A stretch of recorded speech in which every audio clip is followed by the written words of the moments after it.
Hello guys, welcome back to my page. তো আজকের topic হয়েছে, তোমরা বুঝতেছই, মাধবী বিশ্বনাথ, আরে সরি মাধবী বিশ্বাস। আমি কোনো রোস্টারও না, পোস্টারও না, এরপরও ভিডিওটা না বানাইয়া পারছি না। তো দেখো, মাধবী বিশ্বাস হলে আমি কোনো ভিডিও বানাইতে আসলাম না। তো ভিডিওটা বানাইতেছি কিনে মাধবী বিশ্বাস অ্যারেস্ট হয়েছে কি কারণে, এটা আমার বুঝতে হইব আগে। মাধবী বিশ্বাস অ্যারেস্ট হয়েছে, তোমার মাধবী বিশ্বাসের নামে কিছু মহিলারা করছে কেস করছে কি তা, মাধবী বিশ্বাস তোমার অশ্লীল ভিডিও বানায়। তো মাধবী বিশ্বাস অ্যারেস্ট হয়েছে, এতে আমার কোনো মন্তব্য নাই। হ্যাঁ যদি দোষ করে হ্যাঁ শাস্তি পাইব, হ্যাঁ কোর্টে যাইব, কোর্টে হ্যাঁ জবাব দিয়ে দিব। হ্যাঁ যদি দোষ না করে হ্যাঁ শাস্তি পাইতো না, হ্যাঁ সারা পাই আয় পড়বো।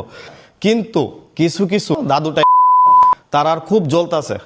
কেমনে জ্বলতাছে, তারা কইতাছে তোমার মাধবী বিশ্বাসের মতো ভদ্র মহিলা নাকি ঘরে ঘরে দরকার। তা আমি চিন্তা করি, এরকম মাধবী বিশ্বাস যদি ঘরে ঘরে হয়, তাহলে আমরা ত্রিপুরার পরিস্থিতিটা কি তা হইব। আসলে কি তুই একবার ভাইবা দেওয়া আছে। তো যে দাদুরা কইছে কথাটা, আসলে কি দাদুরা এই কথাটা ঠিক আছে না আছে, এটা তোমরা কমেন্টে জানাও। আর দাদুরা ক্যারি এই কথাটা কইছে, তোমরা এটাও কমেন্টে জানাও, দাদুরা কি অসুবিধা হইতেছে মাধবী বিশ্বাসের লিয়া।